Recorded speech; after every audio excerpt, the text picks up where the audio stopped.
Tak, rek bormi uchalasida ham? Men podkast ko'rishni boshlaganimda Joe Rogandan boshlagan bo'lsam kerak. Masalan, Shahbozbek Dolimov, Shaha Dolimov bu Toshkentda hozir Meraki marketing agentligini rahbari, birinchi o'zbek tilida podkastni boshlab bergan odamlardan. Content maker desa bo'ladimi siz? Umumiy qilib olganda-da. Navoiyda hali digital marketing nimaligini tushunmaydiganlar ko'proq ekan, kim tushunadiganlarga qaraganda. Men aytgan bo'lardim, hozir agar biznesmenlar ko'rayotgan bo'lsa, siz Toshkentga harakat qilmang. Navoiyda tochkalaringizni ko'paytirishga harakat qiling. Emotsionalniy bo'lmasa odamlar uni ko'rmaydi. Bu videodan yoki odamlar yig'lash kerak, yoki odamlar kulish kerak, yoki odamlar qo'rqish kerak. Yana bitta narsa meni juda lol qoldiryapti. Bir xillik Başta katta kanalida faqat bir xillik bo'lib qolgan. Ya'ni o'sha ko'chaga chiqib pul tarqatish, o'sha 50 ming so'm beraman, bizga podpiska bosganmisiz, 100 ming so'm beraman, agar 10 ta postimizga like bosgan bo'lsangiz. Mana shunaqa gaplashib o'tirish, bu misol uchun ko'chada sevishga chaqirib gaplashib o'tirganida ham xuddi mana shunaqa gaplashib o'tiramiz. Bitta choy bor, mana choy ichib o'tiribmiz. Ko'chada sevishga chaqirib просто так gaplashib o'tirgandan ko'ra mana shunaqa такой четкий atmosferada, mana shunaqa texnikalar bilan просто sizlarga video qilib shu podkastni mana chiqaryapmiz. Nima gapda taksi turadi? Unaqa narsalarni olib kelib olamiz. Xo'p. Qancha va nihoyat bizani podkastimiz Just podkastda syomkasi boshlandi. Endi siz ko'rmagan bo'lsangiz kerak, biz yangi YouTube kanal ochdik. O'zimizni Just Podcast degan. Endi bu chista o'zimizni vibe uchun, o'zimizni hech qanaqa betda nimadirlar o'ylanmagan, tam reklama, pul, soqqa, просто по кайфу qilyapmiz. Просто mana shunaqa yo'nalishda ijod qilishni o'zi oldindan xohlab kelganman, har xil odamlar bilan gaplashish, chunki ani жизненный опыт deydi-yu, necha yillar davomida har xil odamlar bilan gaplashib, o'sha har xil narsalarni olib bo'lganingizdan keyin o'zingizga o'sha kimgalargadir gapirib bergingiz keladi-yu. Tushunadigan odam bor, u narsani tushunmaydigan odam bor. 200 ta odamga gapirib bersangiz, u narsani tushunmaydiganlar ichida, допустим, tushunadiganlar 2 ta 3 ta bo'lib qolishi mumkin. Lekin chakangiz orib ketadi-da, 200 ta odamga gapirib berguncha. Undan ko'ra mana bunaqa videolarga syomka qilib, tam shu YouTube'ga qo'yib, shu kerakli odamlar ko'rib tushunib olsa, qaytanga naborot xursand ham bo'lamiz. Shuning uchun endi sizni o'zingizni mehmon deb hisoblamasak ham bo'ladi. Biz bu yerda mehmonmiz. Biz tем более Calabrium Coworking Center'da bor hozir bizning podkastimizda. Ularga alohida rahmat. Bu yoqda mana Xurshid. Endi mehmon hozir Da. Endi hozir bu yerda platformalar hisoblanadi, chunki bu lokatsiyamiz qayerda ekanligi internetdan ko'rayotganlarga baribir juda ham unaqa ahamiyatli emas, как platforma sifatida sizni kanalingizda bu baribir mehmon hisoblanadi. O'sha uchun mayli, birinchi mehmonimiz, допустим, mehmonimiz Xurshid ancha yillardan beri media sohasida o'zini o'sha media sohasiga o'zini katta hissalarini qo'shib kelyapti. Undan tashqari Instagramda alohida bitta production qilishgan. O'shalar haqida hozir sekin gaplashamiz, o'zingizlar tushunib olasizlar. Bu qanaqa inson, qanchalik media sohasiga yaqinligini o'zingizlar tushunib olsanglar bo'ladi. Xurshid, xush kelibsiz. Bizning Just podkastimizga birinchi son xursandmiz. Katta rahmat. O'sha birinchi songa birinchi odam chaqirib olish juda ham qiyin masala. O'zi bilsangiz bilarsiz, Bu birinchi sonmi hozir? Birinchi sonda hali hech kim chaqirilmagan. Bu birinchi son. O'shanga sizlardan ham iltimos, bizani kuzatib turganlar, albatta bizani qo'llab-quvvatlaysizlar degan umiddamiz. Xudo xolasa четкий уровеньlarga chiqib, o'sha katta podkast kanallarning уровенida bo'lishini tilab qolamiz. Xudo xolasa o'sha mana endi birinchi mehmon chaqirganimizni bular поддержка qilyaptilar. Конечно, noldan kam odam chiqadi. Tем более media sohasini ichida yurgan odamlarni kamdan kami shu birinchi sonlarga chiqadi. Chunki ko'pchilikda ishonchsizlik bo'ladi-da, baribir. Bu kanal hali nima bo'ladi? Chunki biz ko'pchilikka chiqdik, 2-3 ta syomka olinglar, keyin gaplashamiz degan. Endi qarang. Podkast o'zi umuman olganda bu podkastni aytaylik Joe Rogan как standartini ko'rsatib ketgan desa ham bo'ladi-da. Bilmayman endi, men uchun shunaqa. Joe Rogan podkast. Bu именно podkast ko'rishni boshlaganimda Joe Rogandan boshlagan bo'lsam kerak. U paytda hali o'zbek tilida podkastlar yo'q edi. Podkast nimaligini ham tushunishmasdingiz. Yo'q. Podkast nimaligini tushunishardi. Joe Roganni ko'rayotgan o'zbeklar bor edi. Masalan, Shahbozbek Dolimov, Shaha Dolimov bu Toshkentda hozir Meraki marketing agentligini rahbari, birinchi o'zbek tilida podkastni boshlab bergan odamlardan O'zbekistonda. Tanimasaganman lekin. 2017-2018-yilda Norvegiyada turib, Bek Olimjon degan bitta doktor odam bor, O'zbekistondan borib Norvegiyada doktor bo'lib ishlayotgan odamlardan bittasi. Endi hozir bilmayman aynan Norvegiyadami yo'qmi, o'sha paytda Norvegiyada edi. Shahbozbek Dolimov bu digital marketingni Norvegiyada o'sha paytda magistratura o'qiyotgan edi. Ular ikkalasi tanishib qolib, Joe Roganga o'xshagan bitta podkast serida ikkalasi o'tirib gaplashib YouTube'ga yuklardi. U paytda Shahbozbek Dolimovda adashmasam 10 mingtami, 20 mingta obunachisi bor edi. Hozir bir 100 mingta, 200 mingtaga yaqinlashib qolgan bo'lsa kerak. O'zbek youtuberlarini eng boshlang'ich youtuberlardan bittasi u. O'sha uchun ham u vlog yo'nalishini odamlarga birinchi bu olib kirgan desa bo'ladi. Endi to'g'ri, boshqa travelerlar ham bor, undan oldin qilgan, u bilan birga podkast qilgan yoki vlog, back vlogsga o'xshagan Amerikadan turib vlog qiladigan bolalar bor edi o'sha paytda. Shahbozbek Dolimov bu podkast janrini O'zbekistonga birinchi bo'lib ko'rsatgan odamlardan bittasi. Bundan keyin Mirshakar podkast qildi, bundan keyin Teacher Azam podkast qildi. Bu prям men ko'rganlarim, balkim xuddi menikiga o'xshagan odamlar ko'rmagan podkastlar bor hali. Ular orasida ulardan oldinroq balkim. 1 yilcha oldinmi yo 2 yilcha oldinmi podkast вообще ko'payib ketdi-da. Men hozir aytolmayman, что bundan bu bizani qilayotgan podkastimizdan maqsad hech qanaqa bitta soqqa olish yoki qanaqadir boyib ketaman, millioner bo'lib ketaman degan narsa uchun emas. Bu chista по кайфу qilayotgan narsa. Odamlarga yetkazib bera olmayotgan narsalarimizni mana shu podkast orqali yetkazib beramiz. Shunaqa payt bo'ldiki, где-то bir 2 yilcha oldin hamma podkast qildi. Bilmayman. Ko'cha karantinda men kamerani oldiga chiqib ko'rmagan bolalar ham chiqib podkast qilishdi-da. Yomon emas, yaxshi bu narsa. Bu yomonni biz kritikować qilmaymiz. Qancha misol uchun qayerdadir o'g'irlik qilib yurgandan ko'ra shunaqa ishlar bilan shug'ullangan yaxshi. Podkast ketdi. Podkast temasi bu prям hozirgi oxirgi yumoristlarni eng kulgili temalardan bittasiga aylandi O'zbekistonda. Mirshakar kim ikkita mikrofon topsa podkast qiladigan bo'ldi deb aytdi.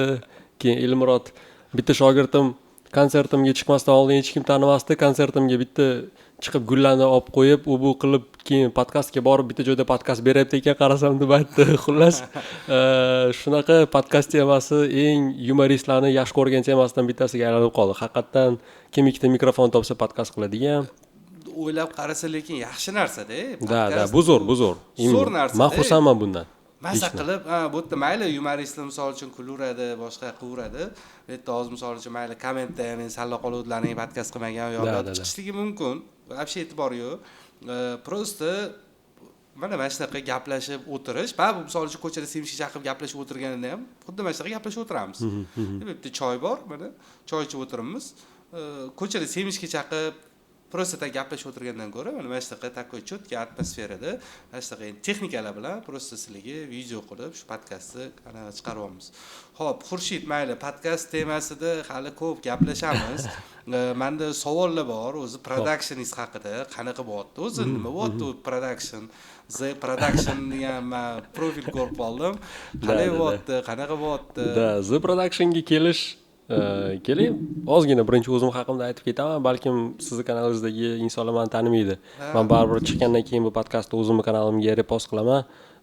Meni tomoshabinlar, meni Instagramimni kuzatadigan insonlar baribir ko'radi bu podkastni. Ular uchun yangilik emas, meni kimligim, lekin sizni kanalingizdan imminni kuzatadigan, meni tanimaydigan odamlar uchun birinchi navbatda men o'zim ximik bo'lganman, internet olamida, tipa YouTube'da ximiyadan video uroklar o'tib boshlaganman. Undan keyin sekin-sekin onlayn darslar qanaqa qilib yaratish, ularni yaratish texnologiyasini o'ylab topib, har xil startaplarda qatnashib, ularda yutganmiz. Undan keyin bo'lsa production, video yaratish, filmmaking, umuman cinematography yoki o'sha kinematografiyaga qiziqishim paydo bo'lib, sekin-sekin bu yo'nalishga kelib qoldik. Bu 2017 dan 2025 gacha bo'lgan uzoq yo'lni men qisqa qilib aytib berdim. 8 yil. Da, 8 yil. 8 yil mediani ichidasiz. Content maker desa bo'ladimi siz? Umumiy qilib olganda-da. Umumiy qilib olgan. Bu juda ham umumiy aytganda, agar bitta hozirgi yo'nalishim o'zimni aytadigan bo'lsak, hozir o'zimni filmmaker deb aytgan bo'lardim. Filmmaker? Da. Endi filmmaker bu ham katta tushuncha. Bu imенно kim kamera ushlab borib syomka qilib, o'zi montaj qilib, uni bitta tayyor video ko'rinishga keltiradigan odam, bu film bo'lsin, Instagram rolik bo'lsin, YouTube bo'lsin, bu filmmaker hisoblanadi. Tushuntirish kerak. Bu yerda filmmaker degani, короче, kino oladigan odam emas. Da, u sinematografer da. Lekin ichida, shu narsani ichida uni ham qilsa bo'ladi, короче. Content maker, film maker, короче, maker, ijodkor. Xo'p, yengilliklarda men ko'rganim o'sha hozir food content qilyapsizlar. Food content productionimiz bitta yo'nalishi. Da. Nima yo'nalishlar bor o'zi productioningizda? Bizning productionimizda hozircha yo'nalishlar bor. Bu bittasi digital marketing. Bu ya'ni bizneslarni продвигать qilish, ularning mahsulotlarini mijozlarga ko'rsatish, sotish ko'proq. O'zbekcha qilib aytganda SMM. Tushuntirib. Digital marketing tushunmasliginglar mumkin. Raqamli marketing. Qanaqani nima biznesmenni SMMni yurg'izib berishyapti. Bu ikkinchi SMM ish qilamiz-da, takoy. Keyingisi? Keyingi yo'nalish bo'lsa, bu o'zimizni stranitsalarni продвигать qilish, bu keyinchalik modeling, tipa modelning agentство ham bo'ladi productionimizning ichida. Aktyorlar komandasi, diktorlar va blogerlar. Bu hozir buni ichida kichkina blogerlar bor. To есть Food Tashev bu bittasi. Yana hali oldinda aytmay turamiz ularni, oldinda yana blogerlar bor. Bizani productionimiz bilan kontrakt tuzishi ehtimoli bor bo'lgan. Прям kontrakt sizlarda bo'ldi. Da, bizda kontrakt. Da, biz ularni продвигать qilamiz.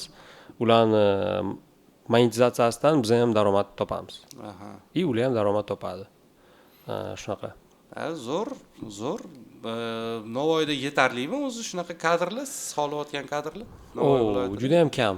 Biz o'zimiz noldan ularni olib chiqyapmiz. Tipa yetishtirib anaqa. Da. Xo'p, SMM misol uchun men bitta SMM bo'yicha ham ozgina o'pitim bor. Yaqinda biz ham shu Navoiy uy baraka degan kanalimizni yurg'izganmiz. Hozir men u yerda ishlamayapman. U ham endi tipa production edi. Pro marketing degan alohida bitta production. U yerda har xil yo'nalishlar bor edi. Bu Navoiy uy baraka ham o'sha yo'nalishlardan bittasi edi. U yerda boshqa SMM yo'nalishlari ham bor edi. Ya'ni profilni olib, u yerda yurg'izib, o'sha videolarni, polniy kontentlarni, ideyalarini hammasini qilib, uni syomkasini, o'sha montajlarini hammasini qilib, bitta cho'tki produkt qilib, keyin o'sha profiliga qo'yib berish. U yerdan odamlarga shunchalik miyasiga o'tirib qolganda, nima imенно bizga kerak degan savolni o'ziga bersa, o'sha biznes egalari, imенно marketing sohasida ozgina gaplashaylik. Biznes egalari miyasiga o'tirib qolgan narsa faqat prosmotr bo'lib qoldi-da. Допустим, ozgina Instagramdan xabari bor odam bo'lsa, hatto Instagramdan xabari bor odam bo'lsa shu prosmotr. Agar bo'lmasa, menga faqat effekt kerak, menga faqat rezultat kerak deb o'tiradiganlar bor-da. Da, misol uchun rezultatlardan bittasi bu prosmotr. Prosmotr yaxshi bo'lsa, bu degani yaxshi ketyapti, yaxshi cho'tki bo'lyapti degani. Lekin sizga kerakli bo'lgan prosmotr topish o'zi в общем qiyin masala-ku. Именно 90 mingta prosmotr bo'ldi, допустим 100 mingta prosmotr bo'ldi, lekin sizni kafengizga keladigan odam o'shandan mingtasi bo'lsa, bu degani 1% siz o'zingizni pulingizni oqlabsiz degan narsa bo'lib qoladi-da. O'shanga qanaqa sizni fikringiz? Mana shunaqa biznes egalari bilan gaplashganingizda qanaqa sizdan nimalarni talab qilishadi o'zi? Nima xohlashadi? Faqat prosmotrmi yoki qivuringlar, o'xshaydi baribir deganmi? Bu juda ham og'riqli mavzu. To'g'risi, men 2020-2021-yillarda boshlagan bo'lsam, marketingni, digital marketingni Navoiyda o'zimni biznesmenlar bilan gaplashib juda ham qiynalib ketganim uchun hozir bu ishni o'zimdan olib tashlaganman. Kim gaplashadi? Bizani marketologimiz bor. Yana borib masalan har bitta odamni qiladigan ishi uchun oladigan daromadi bor. Masalan, sotuvchi oladigan bo'lsak, u sotuvchi imенно o'zini ishini zo'r o'rganib, birinchi nima qilayotganini bilib, borib tushuntirib, bizning productionimiz haqida, qilgan ishlarimiz haqida, portfoliomizni, saytimizni, hamma ishlarimizni ko'rsatib, bizani tanishtirib, bizning o'rnimizga sotadi. Yoki bo'lmasam target yoqishimiz mumkin. Xullas, targetdan kelgan mijozlar bilan ham men gaplashmayman hozir. Men o'zimdan bu mijozlar bilan gaplashish anaqasini olib tashladim, chunki men bu yerda juda ham yo'q ekanman. To есть meni naviklarimda bunaqa mijozlar bilan yaxshi gaplasha olish, ular bilan kommunikatsiya o'rnata olish yo'q ekan. Chunki men bu ham qobiliyat bitta. Da, men chiroyli gaplashishim mumkin o'tirib siz bilan. Lekin ertaga menga telefon qilsangiz, men siz bilan bunaqa chiroyli gaplasha olmayman. Ish ko'paydi boshqa. Endi mayli, yo'q, u gap emas. O'sha uchun bu anaqani olib tashladim o'zimdan. Buni chotga check up qilib, masalan, anaqa qilib, tipa qanaqa qilib gaplashish kerak, nima savol bersa, nima javob berish kerak, bitta instruksiyasini tuzib, bizga o'rnimizga sotib beradigan odamlarga berganmiz. Ular borib sotadi yoki ishlaydi. O'zini xizmatlarini taklif qiladi. Da. O'zi ko'pincha mana shu biznes egalari bilan gaplashsangiz, men hozir birinchi aytgan gapim o'sha prosmotrga qarashyapti. Bu общий respublika bo'yicha hozir gapiryapman, chunki mana Toshkentda ancha tushunib qolishgan digital marketing nima, oddiy marketing nima. Lekin men shu narsani mana shu 5 oydan beri shu Navoiy viloyatida yurgan bo'lsam, imенно media sohasini ichida ko'proq yurdim. Bitta narsani tushunib yetdimki, Navoiyda hali digital marketing nimaligini tushunmaydiganlar ko'proq ekan, chem tushunadiganlarga qaraganda. Misol uchun bitta biznes egasiga borib turib, просто tak maslahat qanaqadir tanishingiz bitta biznes ochganda, borib turib savol bersangiz, "Davay qanaqadir marketingga ozgina urg'u berish kerak, joyingiz urg'u ketish kerak-ku, harakat qil, ozgina marketingga urg'u bersa." "Marketing qilyapman" deydi. "Nima qilyapsan?" desa, "Ana, Navoiyda bugun kanalga reklama berdim" deydi. Mayli endi imенно o'sha joyini ishtirib qo'yib yuboramiz. Yo'q, qo'ymash kerak nimaga? Nimaga qo'ymash kerak? Endi mayli, просто ular ham mana xafa bo'lishmasin, просто u ham-da, misol uchun. To'g'ri, bu ham marketing, bu ham bitta yo'nalishi. Lekin marketing degani bu faqat qanaqadir kanalga reklama berish yoki televideniyega reklama berish emas-da. Marketing juda katta narsa. O'sha narsalar mana sizda mana shu holatlar bo'lgan, qanaqadir borib o'z takliflaringizni bildiryapsiz, ularga nimalar qilib berishingizni o'zingiz vizualni bilasiz, ularga so'z bilan tushuntirib berishga harakat qilyapsiz, lekin ular tushunmaydi-yu. Prям haligacha ham eskicha fikrlaydigan. Endi bu eskicha fikrlaydigan desa bo'ladimi buni? Просто tushunmaydigan. Yo'q, ular eskicha fikrlamaydi. Ularga tushuntirib beradigan, ularga tushuntirib bera olmayapmiz. Ularga tushuntirib bera olmayapmiz. Masalan, imенно Husanni misolida aytaman. Husan har bitta videoni minimum $100 sotadi. Maksimum $200. Navoiyda bugungi reklama berishingiz bundan ancha arzon. Lekin video tayyor bo'lsa, ular o'zligi olib bersa qimmat. Ular o'zligi olib bersa ham $100 emas. Yo'q, men eshitdim qimmatroq deb. Balkim bilmayman. Xullas, men aytishim mumkin, biz bitta videoni $200 ga sotamiz. Husanning kanalida. Bu Navoiyda bugundan ancha podpishchigi kam bo'lgan kanal. Biz shunaqa keyslardan 10 ta qildik. Bilmadim. Navoiyda bugun bir oyda nechta reklama sotadi? Ular arzon bo'lgani uchun ko'p reklama sotadi. Lekin biz qimmat reklama sotamiz, lekin kam sotamiz. Men bitta narsani tushuntirib bering, Xurshid, mana shuni qanaqa qilib qo'ysizlar? Xo'p, endi shunga keldik. Odamlar bor, ana podpishchigi 400 ming ekan, 500 ming ekan, mana shularga reklama berish kerak deydi, lekin podpishchigi kam bo'lib turib, siz undan qimmatroq pul so'rasangiz, odamlar nimaga senga reklama berishim kerak? Nimaga sen meni o'sha ismimni yurg'izishing kerak? Men ularga bersam, ulardan meni ko'proq odam ko'radi-yu deydi. O'sha narsani tushuntirib ber, men tushunaman. Ma'muli qiziq. Da. Nimaga? Chunki deganda hozir Instagramning algoritmlari sizni подписчигingiz nechta bo'lishiga videoingizni prosmotrini umuman bog'liq qilib qo'ymagan. Masalan, aytaylik, bizada Husanning videosi bor, o'zini kanalidan qo'yilgan, shunchaki o'zini kanalidan qo'yilgan 110 mingta prosmotr olgan. Lekin Navoiyda bugun bilan kollaboratsiya qilib qo'yilgan, u 90 mingtami 100 mingta prosmotr olgan. Ikkalasi ham bir xil prosmotr, bittasi katta kanal bilan kollaboratsiyada, bittasi prosta o'zini kanalidan. Hech kim bilan kollaboratsiyasiz. Bo'lishi mumkin The Production bilan kollaboratsiyada u yerda 1000 ta подписчик. Husanning o'zida 2000 ta подписчик, masalan. Lekin 110 mingta prosmotr. 110 mingta prosmotr olyapti. Bu nimaga qarab endi bu hech qanaqa targetsiz. Bu kreativ. Da. Bu kreativ, bu insonlarga yetkazib bera olish, bu aytaylik insonlarning emotsiyasini boshqara olish. Xohlagan bitta video emotsionalniy bo'lmasa odamlar uni ko'rmaydi. Bu videodan yoki odamlar yig'lash kerak, yoki odamlar kulish kerak, yoki odamlar qo'rqish kerak. Mana shu uchalasidan bittasi bo'lsa, odamlar videoingizni bir-biriga jo'natadi, odamlar videoga komment yozadi, odamlar videoingizni oxirigacha ko'radi, qayta ko'radi. Buni sizlar qanaqa qilib yetkazib berdinglar o'sha reklamodatelga? Buni biz reklamodatelga qanaqa qilib yetkazib berdik? Birinchi, men aytdim, bolalar, kelinglar, agar biz sotmoqchi bo'lsak, videoni qimmatga sotamiz. Okey, qanaqa qilib sotamiz? Boramiz, aka, keling, birinchi siz bilan video olib ko'ramiz. Agar videomiz mana kichkina kanaldan turib rekomendatsiyaga tushmasa, 30 mingta хотя бы prosmotr olmasa, bizga pulini bermaysiz. Agar video sizga yoqmasa ham 30 mingta prosmotr olmasa, bizga pulini bermaysiz. Bordik, masalan, Sushi House bilan bo'lgan case. Husan bilan prosta ikkalamiz o'tirib sushi yeyishga borganmiz u yerga. Sushini yedik, bizga yoqdi, zo'r. Kelinglar, походу reklama olib ketamiz. Reklama oldik. Yaxshi prosmotr oldi. Egasiga yoqdi. Husan gaplashganida oldindan yoqsa, agar aka mana shuncha narx. Yoqsa, yaxshi prosmotr olsa beraman, oldindan gaplashilgan. Yoqdi, prosmotr oldi, pulini oldi. Keyin shunaqa keyslarimiz ko'paygandan keyin borib oldindan garantiya berishimiz mumkin.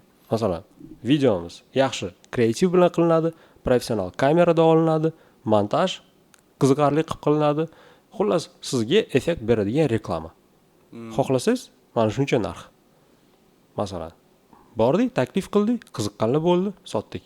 Значит, o'zingizlar birinchi taklif bergansizlar, ular sizlarga chiqishmaydi o'zi kam. Hozirgi paytda chiqishsa hech qachon hech qaysi reklama agentligiga, hech qaysi blogerga, ukajonim, zo'r ekansan, men senga reklama beray deb chiqadigani kamdan kam.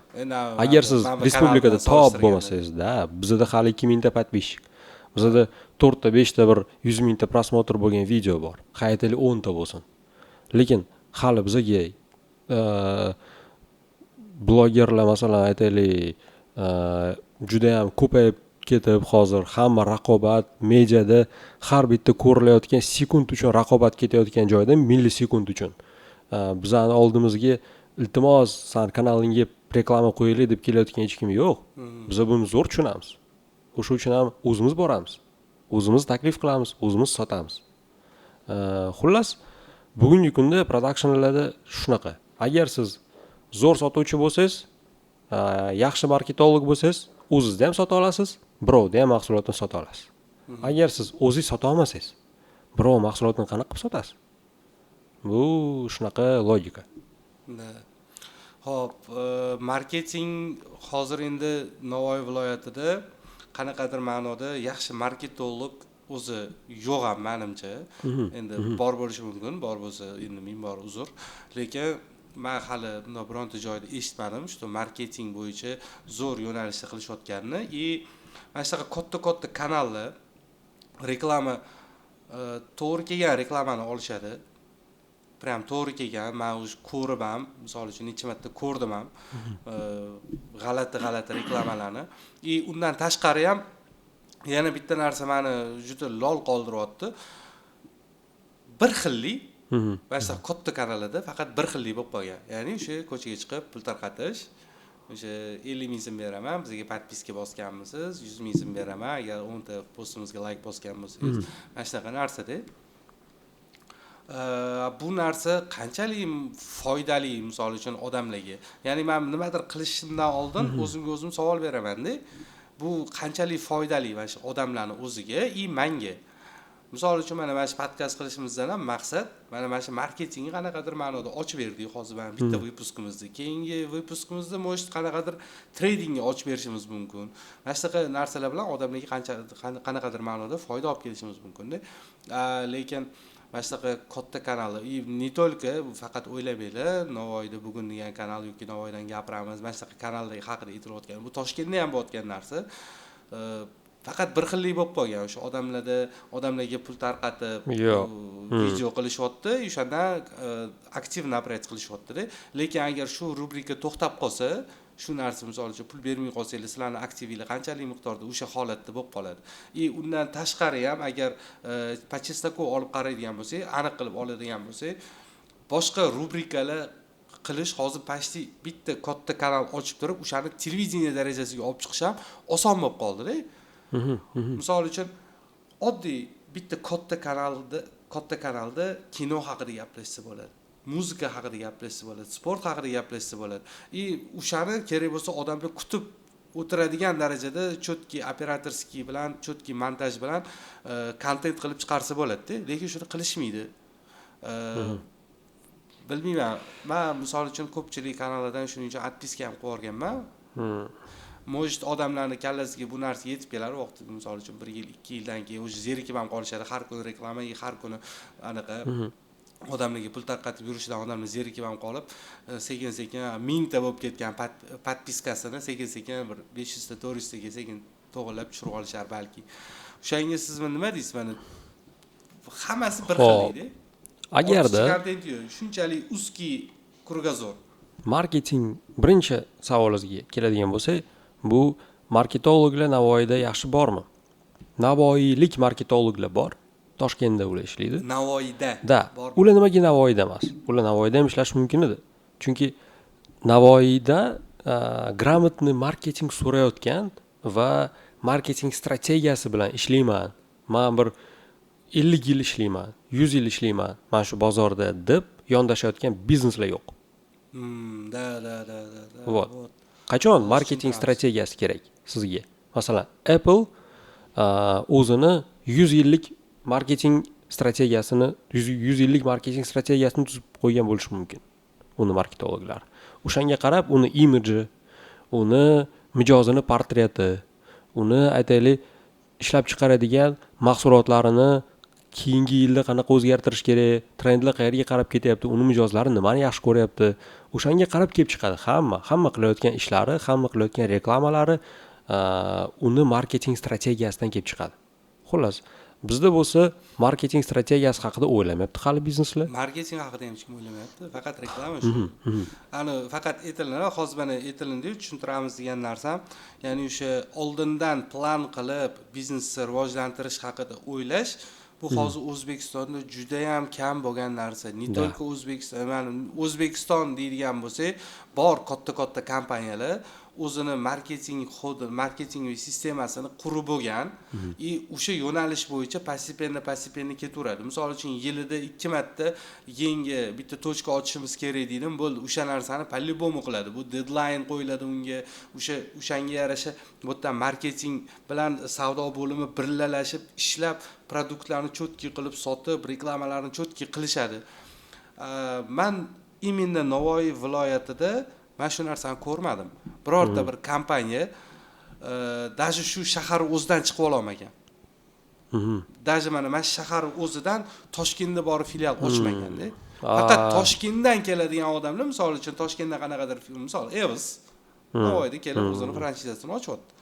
Yoki kimdir boradida franshiza sotib olib Navoiy viloyatida ochishi mumkin, lekin Navoiy shahrida ochilgan qanaqadir bitta katta narsa, katta misol uchun joy, допустим, fast food bo'ladimi yoki qanaqadir production bo'ladimi yoki boshqa любой temada bo'ladigan bo'lsa ham shu Navoiyning o'zidan chiqmaganda. Bo'ldi, mana shu o'zida qolib ketgan. Men surishtirib ko'rdim. Mana o'zini tumanlari harakat qilganlar bor ekan. Da. Men Master Kebab Toshkentdan filial ochib ko'rgan. Master Kebab Buxoroniki emasmi? Master Kebab Navoiyniki. Da, birinchi filial Vasxotda ochilgan. O'zimizda Vasxotda ochilgan. Buxoroda bor filial. U ham filial hisoblanadi. No, biznes Navoiyda boshlangan. Marketingi bor, ancha yillardan beri ishlaydi. Marketingning ustida biz ham ishlaganmiz. U yerda strategiya bilan ishlash kerakligini ularga tushuntirganmiz. Xullas, marketingda strategiya bilan ishlash kerak. Hozir endi biz ishlamayapmiz ular bilan. Xullas, Maysar kebab harakat qilib ko'rgan Toshkentga. O'xshamagan, hozir yo'q Toshkentda. Baraka non Toshkentda ochib ko'rgan. O'xshamagan, hozir yo'q Toshkentda. Xullas, Toshkentda raqobatga chidaydigan Navoiyning biznesi yo'q.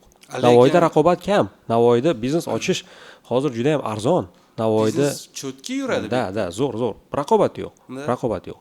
Lekin Toshkentda raqobatga chidab beradigan Navoiyning biznesi chidolmaydi hozir raqobatga. Nimaga deganda hali Navoiyning biznesi tayyor emas Toshkentda gullab ketishga. Navoiyda biznes qilish osonligi uchun bu.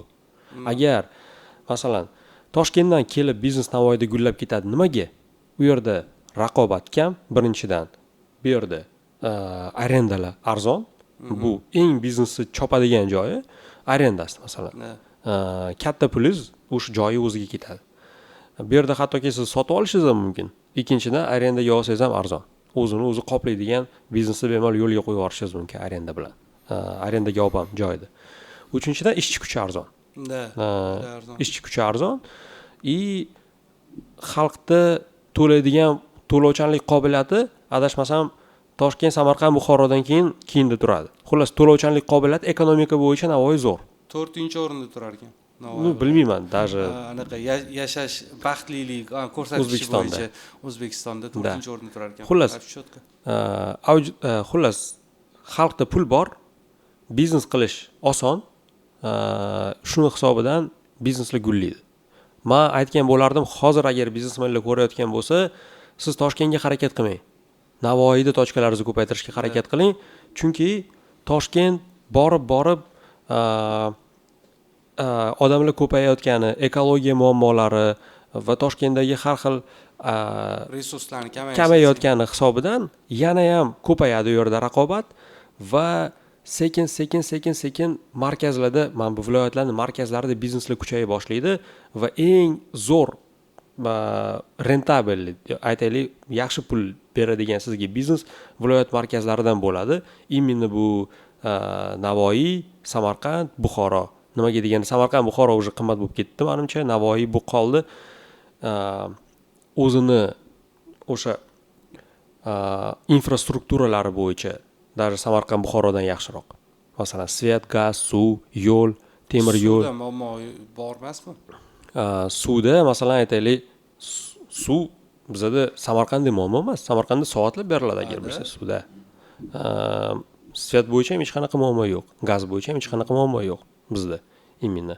O'shani hisobidan infrastruktura jihatdan Navoiy Toshkentdan ham yaxshiroq deb aytishim mumkin. Конечно. Mendan ko'p so'rashadi, Toshkentdan nimaga keladi? Navoiyga ham keladimi? Toshkentdan hamma Toshkentga qarab intiladi deganingda, men Toshkentdan kelganman. Mana shu yerda yashayapman 5 oydan beri. Navoiyda kompaktness bor, birinchi o'rinda. Ikkinchi o'rinda Toshkentdagi asabiylashish yo'q, asabiylik yo'q. Odamlar xotirjam ancha. Sekin shahar, sekin rivojlanyapti. Infrastruktura zo'r. O'sha uchun aytgan bo'lardim, investorlar qayerga pulni kirgizishni bilmayotgan bo'lsanglar, Navoiyga kirgizinglar hozir. Bu gullab yashnaydigan Navoiy City yaqinda qurilyapti, katta investitsiya o'sha yerga kirgizildi. Odam yana ko'payadi, shahar kattalashyapti, lekin imkoniyat, potensial hali ko'p. Potensial, Navoiyning potensiali ancha katta. Bu даже bilmayman nimaga biznesmenlar buni yoki investorlar buni tushunmayapti. Aholi kam deb o'ylashadi. Balkimda. Aholi kam deb o'ylashadi. Lekin men o'ylaymanki, Navoiy shahri Toshkent shahriga o'xshashroq. Nimaga? Chunki bilsanglar, Navoiy viloyati juda ham katta, lekin shahari juda ham kichkina. Menimcha, shu ko'rgan shaharlarim ichida eng kichkinasi shu Navoiy bo'lsa kerak. Viloyat miqyosida olib qaraydigan bo'lsak, viloyat markazlarida olib qaraydigan bo'lsak, eng kichkinasi Navoiy. O'sha katta viloyatdan odam oqib keladi shahar o'ziga. Bu yerda shahar o'zini o'tiror aholisi kam bo'lishi mumkin, lekin viloyatdan ko'p keladigan odamlar bor. Samarqanddagi odamlar ham ko'pi Navoiyga keladi. Chunki Samarqandni shaharini o'zi ancha muncha uzoqda, где-то bir 200 kilometr uzoqda.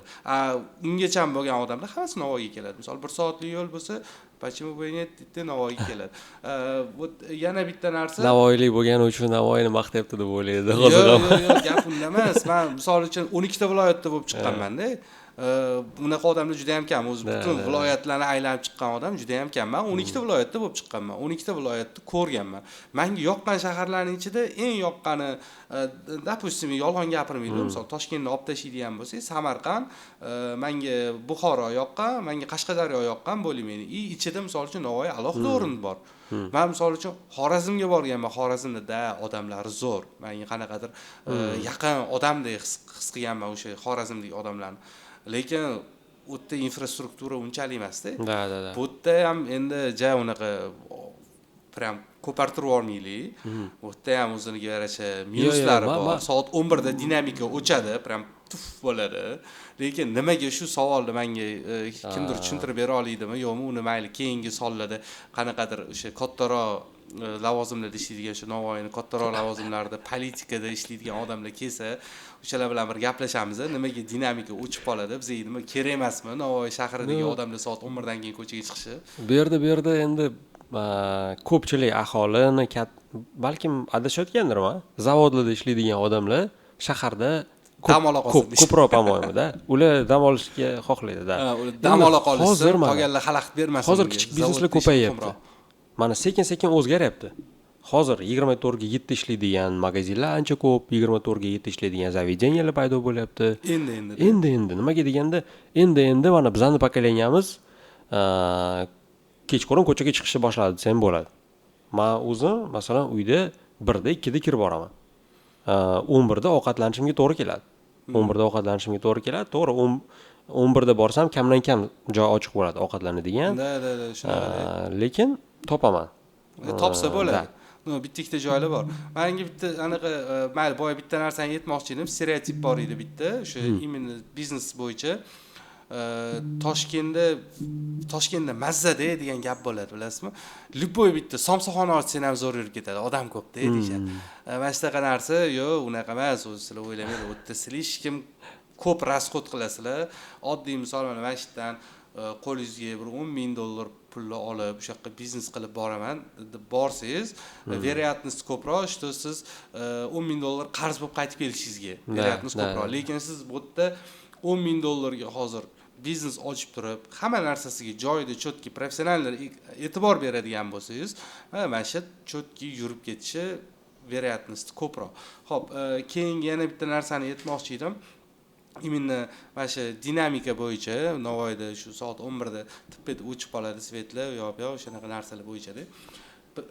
Sizga ham shunaqa tuyuladimi? Prям shahar qanaqadir qorong'i. Qanaqadir yorug' emas-da. Yorug' emas-da. Endi shahar yorug' bo'ladi. Faqat domladan iborat bo'lgani hisobiga deb o'ylayman men. Что hamma yoqda жилой kompleksda bo'lgani uchun shahar yorug' bo'lib ketishi ham qanaqadir minus odamlarni dam olishiga xalaqit beradi. Lekin light pollution'ni ko'paytirib yormaylik deyapti-da endi.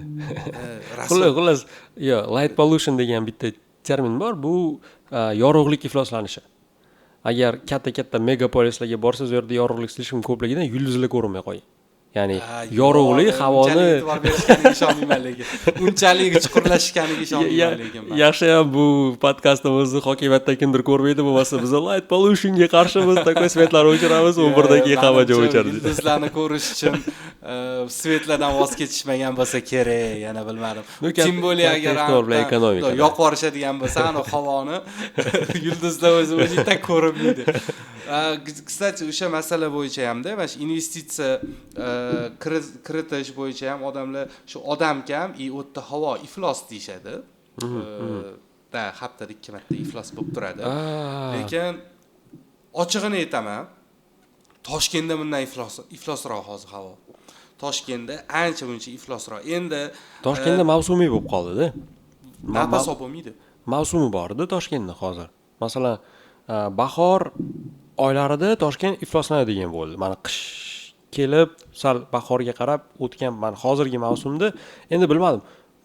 hozir Toshkent iflos bo'lmasligi kerak edi, bu shamolli oqibatda bo'ldi, po-moyda. Yo'q, u sabab nima o'zi? Qurilish ko'p bo'layotgani sabab. U sabab emas lekin. Qurilish ko'p bo'layotgan sabab emas. Chunki juda silishkim qurilish ko'p, yer kovlanadi, u yerda chang turib qoladi.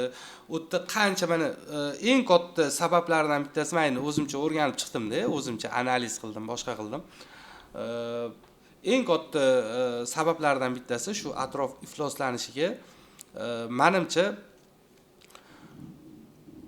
pul yetmasdan, resurs yetmasdan ko'pchilik mana shunaqa qurilishlar qilishyapti-da. Mana misol uchun dom qurilish. Dom quramiz deydi, necha puling bor boshiga deydi, короче, katlavan qilib fundament qo'yib olishimga deydi, допустим, $100,000 pulim bor deydi. $100,000 yetmaydi. Qolganini nima qilasan desa, qolganlar odamlardan soqqa qilaman deydi. Misol uchun odamlar oldindan sotib oladi, patkatlavan narxida bo'ladigan bo'lsa, arzonroq qilib beriladi-da. O'sha payt odamlardan sotib olib, o'sha pulni yig'ib, dalish qurilishi davom ettiraveradi. Qurilish bitganidan keyin sotgani o'zini sof foydasi bo'ladi. Shunaqa deb o'ylayman. Yana bilmadim, endi o'zingizlar kommentariyada yozib qoldiringlar o'zingizlarning fikringizni. Ko'pincha shunaqa holat, odamlarda pul yetmasidan boshlashyapti qurilishni. O'shani hisobiga qurilish boshlanib sekinlashib qolyapti. Misol uchun 2 yilda, 3 yilda qurilib bitkazilish kerak bo'lgan joylar 4 yil, 5 yil ham bo'lib ketyapti. Endi bizda по-любому korrupsiya bor, boshqa bor, u narsalarni yopib olish qiyin emas-da. Borib turib ozgina yana 1 yilga surib ber, короче, yana 2 yilga surib ber, suvdan bo'lmayapti, u yoq bu yoq deb misol uchun surayotgan bo'lishi mumkin. Bu qancha misol uchun o'sha yerda buzilgan, o'sha kovlangan joy shundoq ochuvligicha qoviradi, u yerda chang o'sha ko'payishni boshlaydi. Misol uchun mashina yuradi, boshqa bo'ladi. Ko'pchilik shunaqa deb o'ylayapti, lekin aytaylik, masalan, o'tgan yili Toshkentda faqat qachon qish bo'lganda elektr energiya kamayib, ozgina issiqlik elektr stansiyalari sal-pal chiqindilar, mazut chiqindilar ko'p bo'lgan narsalarni yoqishni boshlaganda Toshkentning havosi yomonlashdi. O'shanda IQ Air'da именно shunaqa havodagi zaharli gazlarni ko'pligini ko'rsatdi-da. Hozir yaqinda bo'lsa, bu chang zarralarini ko'pligini ko'rsatyapti-da. Ya'ni bu shunaqa mavsumiy narsa bo'lib qoldi. Toshkentda elektr energiya yetishmasdan Toshkent issiqlik elektr stansiyasi 110% ga ishlagan. O'zini berish kerak bo'lgan planidan 10% ko'p bergan. Lekin Toshkentda elektr uzilishsiz qolmadi emas. Uzilib turdi elektr. 110% ga ishlaganda ham yetmadi elektr energiya. Bu endi shahar kengaygandan domla qurilayotgani ham bunga sabab bo'lishi mumkin. Lekin именно domla qurilayotganidan katlavan ochiq qolganidan chiqayotgan pil u yerda havoni zaharlantirmayapti-da. Bu yerda baribir o'tga infrastruktura keladi, nimadirlar olib chiqib ketadi. O'shani hisobiga ham changlar misol uchun aralashib, quralashib, yana boshqa asosiy zararlagan narsa bu issiqlik elektr stansiyasi bo'ldi Toshkentda. O'sha energiya yetishmagan paytda elektrostansiyadan chiqqan zararli gazlar buni hamma ko'rdi. Menimcha ularni adashmasam qanaqadir sudga ham berishdimi, nimadir qildi. Shu kunuzlik chiqayotgan yangiliklarda ko'rib turdim. Men o'ylayotgan narsam bu iqtisodiyotga ham zarar beradi. Qanchalik havo ifloslansa, qanchalik ekologiya misol uchun buzilsa, infrastrukturaga ham zarar beradi. Tем более hamma misol uchun o'sha yoqqa qarab ketursa, Toshkentga qarab ketursa, Toshkent kattalasharsa, o'sha resurslar o'tda kamayishni boshlasa, narxlar qimmatlashadi va poytaxtda narx qimmatlashgani hisobiga raznica bo'lib qolmasligi uchun, tenglik bo'lishi uchun viloyatlarda ham narxlar qimmatlashadi. O'shani hisobiga ham Navoiy shahrida narxlar bir xil, Toshkentniki bilan, допустим, ham yebicharga olib aniq qiladigan bo'lsangiz, почти bir xil, lekin ishchi kuchi arzon. Misol uchun arendalar arzon. Shunaqa katta raznica bo'lib qolgan. Chunki nima deydi, bir xil dinamika ketmayapti. Ya'ni bu yerda Toshkentni mamlakat bo'layotganlik hisobiga narxlar oshib ketyapti-da.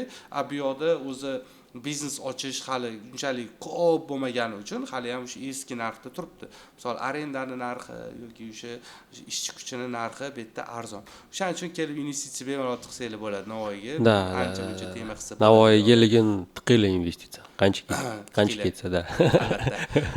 Xo'p, keyingi o'sha endi mayli siyosat haqida qanchalik gaplashamiz, xudo xolisa o'sha yana odamlarni chaqiramiz, hokimiyatdan xudo xolisa bir chaqirib ko'ramiz, agar kelishsa xursand bo'lardim. Endi men chista o'zimning fikrim fikrimni aytdim, как Toshkentda ham yashagan odam sifatida. Bizani o'zimizni fikrimiz. Endi men o'ylaymanki, что mana shunaqa qurilish ko'p bo'layotgani uchun ekologiya buzilib ketyapti, shuni orqasidan iqtisodiyotga ham zarar yetkazgan. Qurilish zo'r narsa. Qurilish bu rivojlantiradi. Toshkentda kerak qurilish. Qilish kerak qurilish. Lekin o'zini vaqtida. Tartib bilan qilish kerak-da. Masalan, daraxtlarni kesmasdan Toshkentni kengaytirsa bo'ladi. Shaharni bog'ning ichidan dom qurish kerak emas. Endi chetroqdan qurish kerak.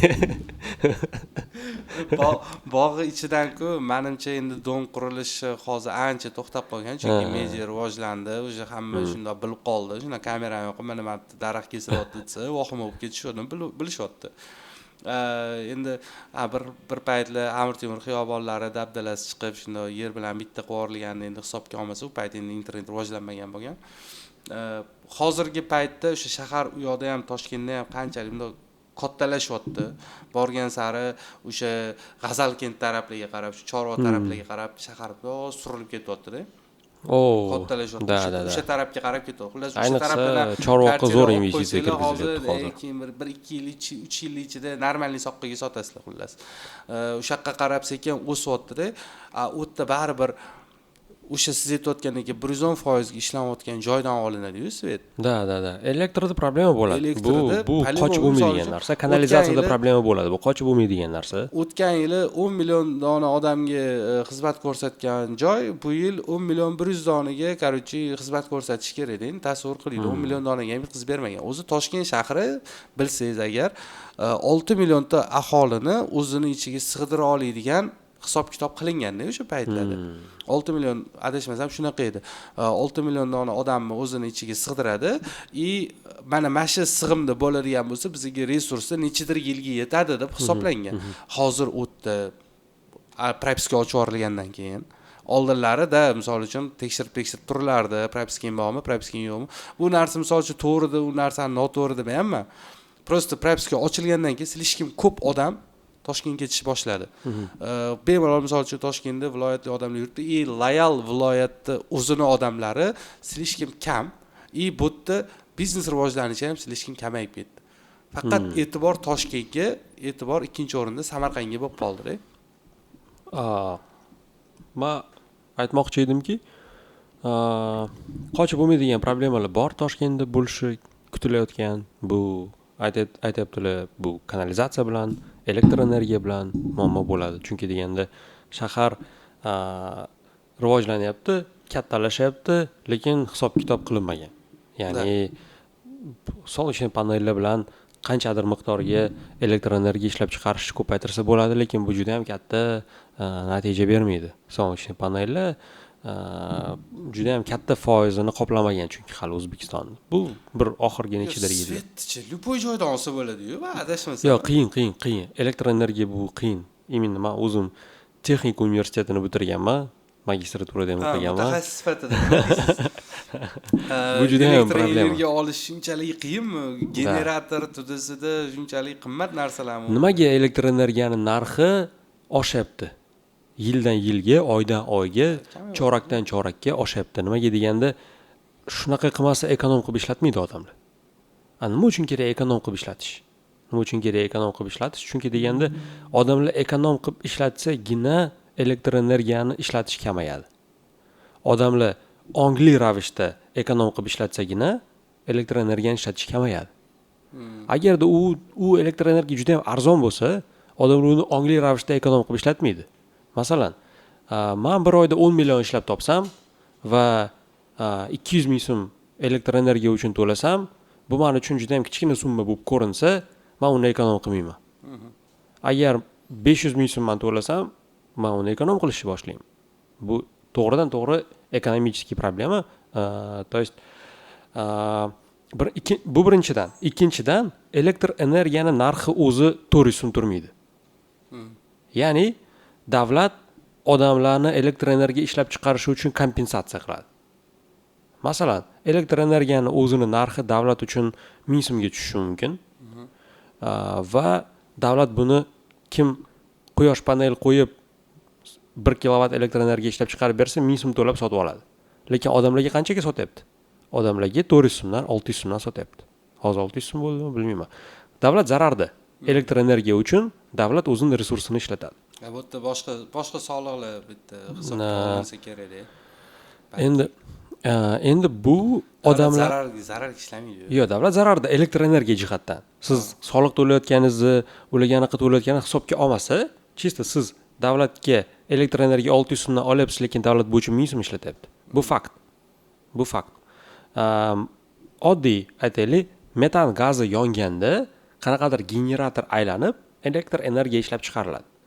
Agar biz 1 kilovat elektr energiya ishlab chiqarish uchun ketadigan metan gazini narxini hisoblab ko'rsak ham, biz to'laydigan elektr energiyadan ko'proq chiqadi. Bo'lmasa metanli mashinalarni yo'qotib shu elektritsiyada ishlaydigan mashinalarni ko'paytirsa bo'lmaydimi, nabaroq? Elektrichествоda ishlaydigan mashinalarni ko'paytirsa bo'ladi, lekin u elektrichествоda ishlaydigan mashinalar zaryadlanishi uchun yana metan gazini yoqishimiz kerak baribir. O'sha metan gazini shunaqa narsalarga ishlatsak bo'lmaydimi? Bu qaytanga metan gazni 100 kilometr bu elektr energiyasi qancha kub metan gaz ketyapti, bu yerda matematika boshlanib ketdi. Bizada hozir elektromobilda yurish bizaga выгодно. Nimaga? Odamlarga выгодно. Nimaga? Chunki metan gazda yursangiz, siz o'zi logichni o'ylab qarasak, metan gazdan elektr energiya olinyapti. Elektr energiya bilan mashinalar yuryapti. Agar biz to'g'ridan-to'g'ri metan gazini sotib yursak bizaga qimmatroq, lekin davlat o'zini resursini, korxonasini ishlatib metan gazini elektr energiyaga aylantirib berayotgan resursdan ishlatsak bizaga arzonroq. Bu yoqda ham o'ylab ko'rsak bo'ladi-yu, elektr energiya aslida o'zi qimmat bo'lishi kerak. Chunki o'rtada resurs ishlayapti, odamlar ishlayapti, zavod ishlayapti, lekin mashinada elektrический mashinada yurishi sizga arzonga tushyapti, lekin metanni o'zida yurish sizga qimmatga tushyapti. Imенно o'shada. Nimaga? Chunki deganda davlat sizga elektr energiyani arzonga beryapti. Yo'q, o'sha mana metanni pulni yo'q qilib yuborsak, metanni yuradigan mashinalarni yo'q qilib yuborsak, tasavvur endi bu yo'q qilib yuborish kerak demayman, просто men o'zim hozir fikrim kelib qoldi. Metanni yuradigan mashinalar yo'q qilib yuborsak, o'sha metanga ishlatilayotgan, metan mashinalarga ishlatilayotgan metan gazdan bizni elektr energiya olsak-da, elektrический mashinani o'sha rastamoshkasini ochib yuborilsa, hamma yoq elektrический mashina bo'lib ketsa. O'shanda по-любому yutiladi-yu, to'g'rimi? Birinchidan metan gaz qishda problema bo'lmaydi. Baribir bo'ladi. Arzonroq tushadi o'sha elektromobillar zaryadlanolmay qoladi keyin. Chunki resurs baribir bitta. Gibrid bo'lsa-chi? Gibrid bo'lsa-da. Gibrid bo'lsa benzin baribir qimmat. Yo'q, elektritsiyada ham 200 kilometr yuradi, gibrid bo'lsa o'zining generatoridan ishlatib yuradi-da. Qarang. Tasavvur qilamiz, metan yo'q. Metanda yuradigan mashinalar ham yo'q. Davlat metanni mashinalarga sotmayapti, hammasini elektr energiya ishlab chiqaryapti. Va bizaga beradi. Elektritsiyani faqat metandan emas, boshqa narsadan ham olsa bo'ladi-yu. Agar mazutdan olsak, havo ifloslanadi. Agar yadrni yo'l bilan, ya'ni atomli elektrostansiya bilan qilsak, bunda xalq xavotirga tushadi. То есть bu yadrni, ya'ni atomli elektrostansiyada har xil qanaqadir, masalan, holat yuz bersa, Chernobil voqeasi qaytarilishi mumkin degan xavotir bor. Bu endi xavfsizlik jihatdan balkim hozirgi darajadagi atomli elektrostansiyalar xavfsizlik darajasidan juda ham yuqoriga ko'tarilib ketgandir. Balkim O'zbekistonda qurishi ehtimoli yo'qdir. Balkim qurishi ehtimoli bordir, lekin bunga juda ham katta investitsiya ajratish kerakdir. Bu atomli elektrostansiyaning elektr energiyasi arzon emas. Bu qimmat. Chunki uni ketadigan resurslari, qurish, uni tabletkalarni sotib olish, boshqa arzonga tushmaydi bu narsa. Balkim hozirgi olayotgan elektr energiyamizdan qimmatroq bo'lar. Buni xalqqa sotish nistoydir balkim. To'g'ri kelmas bunga. Bilmayman qanaqa problemalar bor buni. Xullas, prosta elektr energiyani suvdan ham olsa bo'ladi, havodan ham olsa bo'ladi. Suv agar harakatlanmasa, elektr energiyani olish qiyin. O'sha harakatlanadigan, agar biz harakatlanadigan suvga qanaqadir charxpalakka o'xshagan narsa generator qo'yib, to есть elektr energiya olsak, suv harakatini sekinlashtiramiz. Suv harakatini sekinlashtirsak, hozir o'zi suv yetib bormayotgan joylar juda ham ko'p. Suv bilan problemamiz bor. U yana ham yetib borishi kamayadi. Bu problemamiz yana ham oshadi. To есть har bitta olayotgan resursimizni o'zini ishlaydigan joyi bor. Tabiatdan bitta narsa olsangiz o'ylamang, u o'zini joyiga sirazu qaytib qoladi deb. U o'zini reaksiyasini beradi sizga tabiat. O'sha uchun hozir eng katta problema bu ekologik problema, global problema bu ekologiya bilan bo'ladigan problema deb bekorga aytilmayapti. Xullas, ekologiya, energiya jihatdan hali o'rganishimiz, o'qishimiz, odamlarga tushuntirishimiz kerak bo'lgan momentlar juda ham ko'p, lekin bu borada juda ham kam ish qilinyapti.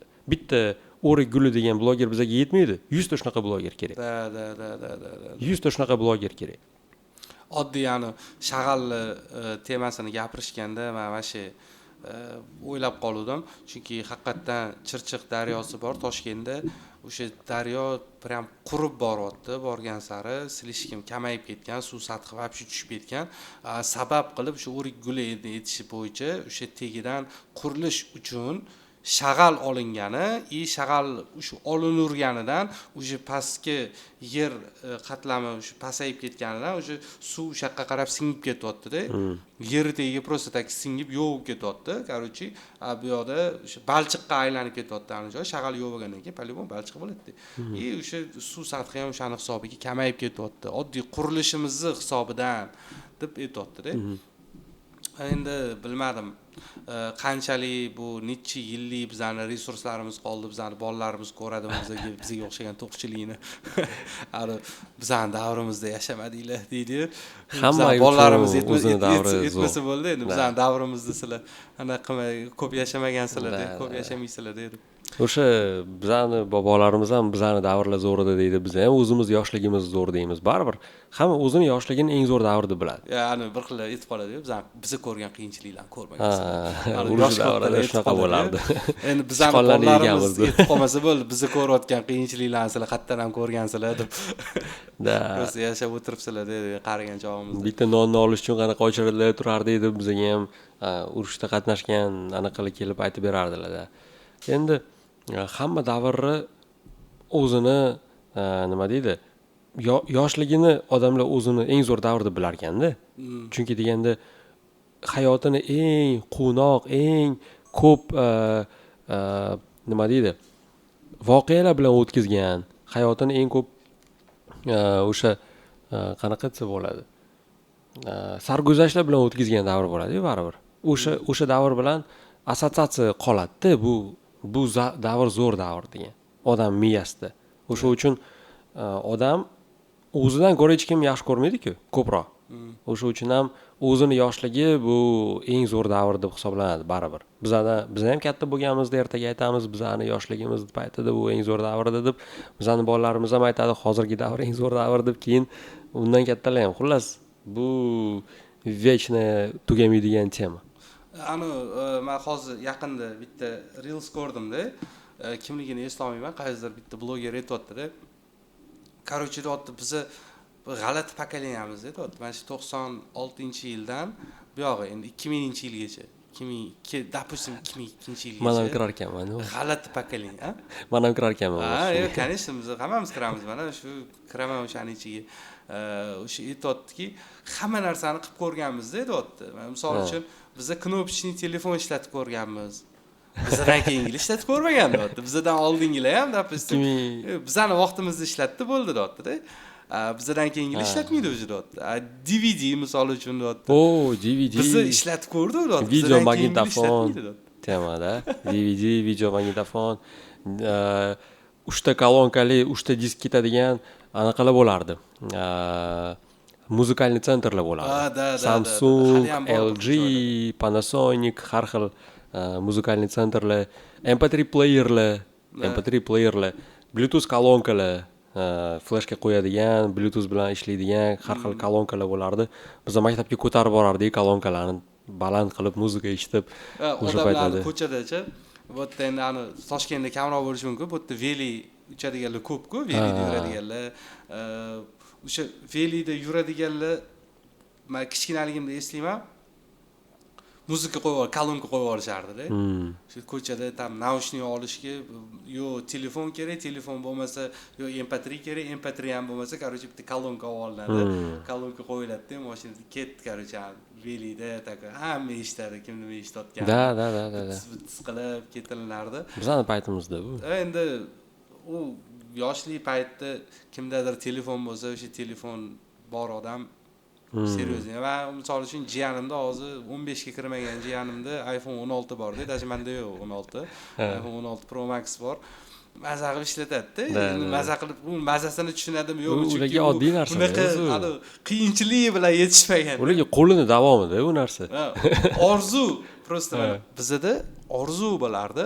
iPhone 4 chiqishi bilan 5 chiqdi, 6 chiqdi, bizda orzu bo'lardi. 6 chiqdimi, men 4 olishim kerak. 8 chiqdimi, men 5 olishim kerak. Yo'q, bizda даже boshqacha bo'lgan. iPhone'ni kitayskiy birga bir kopiyasini olishimiz kerak bo'lgan. Bizda bunaqa Samsung bo'lmasa o'sha paytda originalni Samsung S3, S2, mana bu S4 oxirgisi bo'lgan paytda men S2 ishlatdim. Samsungni S2, S3lari bo'lardi-da. Seryozni telefon. Lekin o'shalarni biz original telefonligini his qilmaganmiz-da. Masalan, u original telefon, masalan, iPhone'ni qanaqadir kitayskisidan ko'ra zo'r bu telefonda, masalan, ishlashlari boshqasi, lekin iPhone baribir anaqa edi-ku, status edi-ku.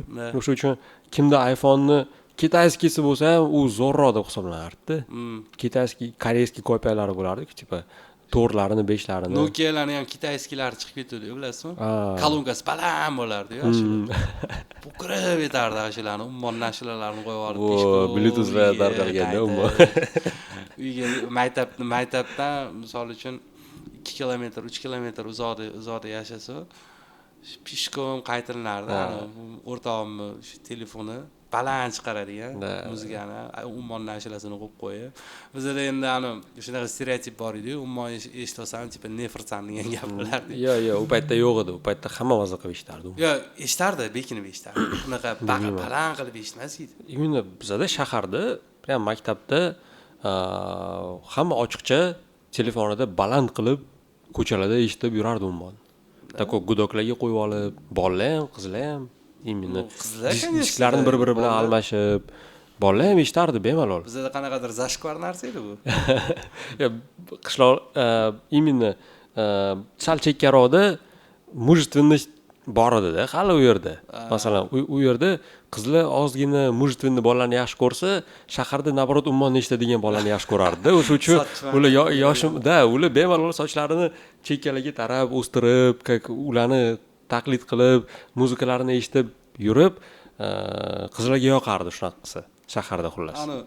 Bir paytlardagi eski videolarni ko'rsangiz, sizni esingizda bo'lmasligi mumkin u narsa, bizani esimizda bo'lmasligi mumkin narsa. Misol uchun, где-то shu bir 10 yil, 15 yil oldingi qanaqadir misol uchun kichkina tabib kinosini ko'rsangiz, 10 yil, 15 yil oldin ko'ryapsiz ota-onangiz bilan. Adingiz aytadi, mana shunaqa narsalar moda bo'lardi degan narsalarni aytib beradi. Mana bunaqa kiyimlar moda bo'lgan, mana shunaqa sportivkalar, jinsovkani ustidan sportivkalar kiyib olish moda bo'lgan, mana shunaqa mo'ylovlar qo'yish, mana shunaqa sochlarni bundoq qilib tepaga urish. O'sha narsani ko'rib tushunmaganmiz-da. Men lishna shu ham modami, ahvolini qarab qo'yardi-da. Hozirgi paytdagi kiyinishimizni ko'rib turib, o'sha bundan 10 yil oldin 2015 hech qancha bo'lmagandek tuyuladi menga. 2015 yaqinda bo'lgandek tuyuladi. 2015-yilni olib qaraydigan bo'lsak, katta razницasi bor-da, ya'ni modada. Lekin o'sha payt bizga norma bo'lib tuyulgan ekan-da, o'sha 2015-yilgi kiyimlar. Da. Takoy rang-barang, qanaqadir bir g'alati. Hozir tipa однотонныйga tushib olgan, ko'pincha однотонный kiyadi ko'pchilik. Da. Oldinlari rang-barang kiyishlar norm, menimcha norm bo'lgan. Hozir ham juda ham unaqa katta o'zgargan deb o'ylamayman. Именно o'zimizdagi moda. Toshkentda odamlar boshqacharoq kiyinadi. Toshkentda ozgina da. Toshkentda qanaqadir brendlarga qaraydi. Masalan, Lora Piana, qanaqadir Boss, qanaqadir nimadir. Yangi pokoleniya naborot brendlardan qochyapti. Ular o'zlari o'ylab topgan brendlarni kiyibdi hozir masalan. Bor Toshkentda shunaqa yangi pokoleniya o'zlari o'ylab topgan brendlar, blogerlar ularni targ'ibot qilgani uchun kiyib yurtida. Merchlar bu masalan oq degan qanaqadir futbolkalar keyin ko'rgan bo'lishingiz mumkin. Tirikchilik, trollyuzni qilayotgan futbolkalari, O'zbek degan futbolkalar bor.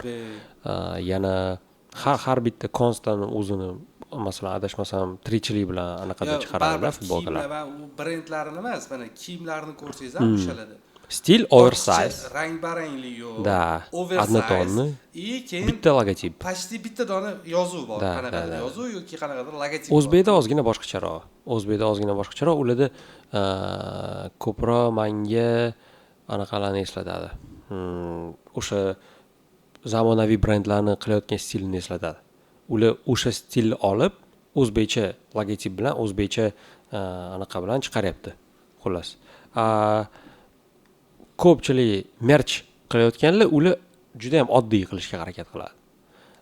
O'zbek bo'lsa bu как brend, kiyim brendi sifatida o'zini targ'ib qilayotgani uchun u как o'sha dunyodagi eng mashhur brendlarni ko'rsatishga, уровеньni ko'rsatishga harakat qiladi. Mana oldingi narsalarda o'zgarish bo'lmagan do'stu. Hozirgi paytda men aytamanki, более скромныйroq moda bo'lib qoldi. O'sha oversize, misol uchun однотонный narsalar, kiyimlar, именно qoraroq yoki prям oppoq yoki boshqa mana prям bardoviy, qip-qizil, sap-sariq narsalar kamdan-kamda. Misol uchun ko'zga tashlanadi sira sap-sariq kiyim kiyib yurgan odam. Men aytmoqchi bo'lganim mana eski reperlarni ham ko'radigan bo'lsangiz, prям anaqa tegdi bandanalar, kepkalar, bir balolar, xullas pullar, anaqa narsalar. Da. Mana bu amerikanskiy stil. Nimalar xullas. Hozirgi misol uchun reperlarni ko'radigan bo'lsangiz, такой panamka kiyib oladi, bo'lsa bitta soqol bo'ladi. Oversize kiyim и bo'ldi. Boshqa narsa yo'q. Dajani misol uchun kecha yaqinda Aslbek keldi. Bizdagi reperlar oddiy, uni ko'rgan odam reper ham deb o'ylamaydi. Da. Masalan, Rossiyada reperlar nimani targ'ib qiladi? Masalan, bor narkotik targ'ib qiladigan reperlar. Masalan, bor o'zini qanchalik ko'p qiz partnyorlari borligi bilan maqtanadigan reperlar. Bor puli ko'pligi bilan maqtanadigan reperlar, bor mashinasi qanaqa qimmatligi haqida maqtanadigan reperlar. Bizda juda ham kam bunaqa reperlar. Bizda hayotning qiyinligi haqida, ijtimoiy temalarda, o'zini hayoti haqida aytayotgan reperlar bor, lekin mana bu qora temalarni, mana bu o'zi Amerikadagi rap bu ham qora tema. Masalan, aytaylik, bir-biriga so'kib dis yozishlar, o'zini qanaqa qora ishlarga aralashganligi haqida maqtanib aytiladigan temalari bu mana shu narsa bo'lsa, O'zbekistonda rap bu umuman boshqa narsa. Bu o'zimizga moslashtirilgan rap. Bu-da. Mana misol siz aytayotgan temalarda reperlar bor, просто biz eshitmaymiz ularni.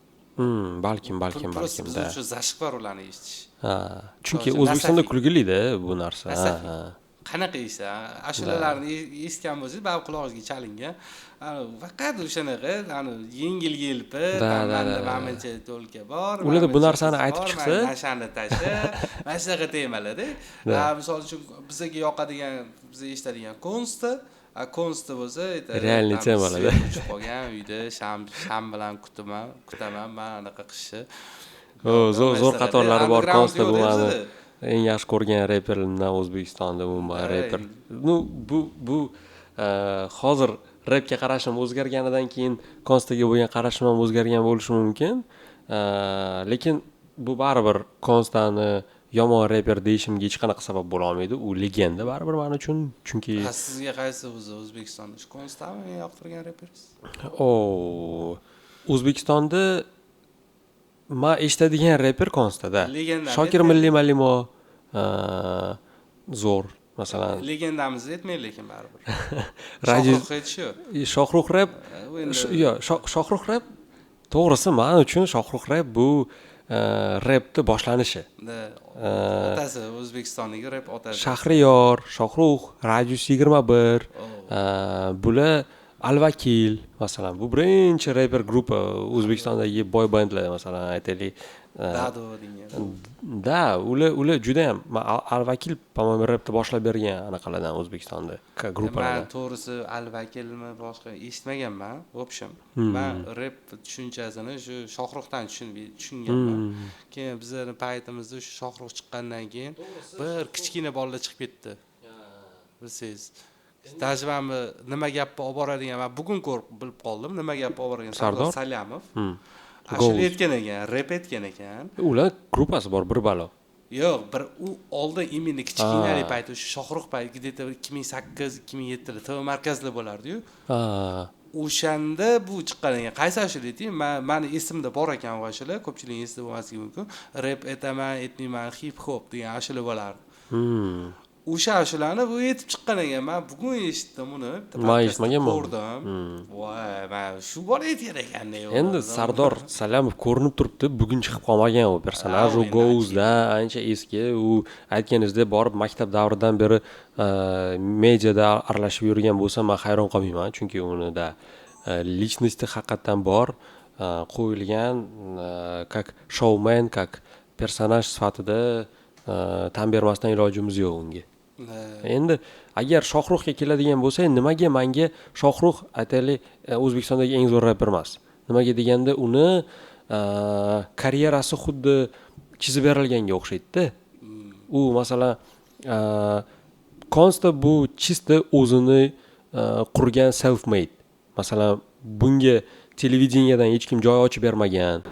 Bunga hech kim tekst yozib, "Mazangi studiyaga borib yozdi, biz qanaqa bo'lsa ham aylantiramizda, seni zizda qilamiz" deb hech kim yo'lini chizib bermagan. U Rossiyaga borgan, ishlagan, o'sha yerda hobbi sifatida trek yozgan, chiqargan, kamroq odamlar eshitgan, tashlab qo'ymagan, bosgan, ijodni, albom yozgan, chiqargan albomni, sotgan Telegram kanalida masalan, undan pul ishlagan. Bu yoq, xullas juda ham uzoq yo'lni bosib o'tgan, rapper to'xtab qolmagan. O'zbekistonda men rapper sifatida men tan olishlarini xohlayman, bu shu yo'ldan qaytmayman deb oxirigacha bosgan odam. Bu haqiqatan men uchun bitta O'zbekistonda men endi digital olam, ya'ni YouTube, Telegram, Instagram rivojlanayotgan paytda mana artistlar faqat to'ydan emas, faqat aytaylik televideniyadan chiqib emas, prosta o'zinglar artist sifatida odamlarga ko'rsatsa ham bo'ladi deb isbotlab bergan odam. Так. Asl o'yin чисто menga kirmaydi. Nimaga deganda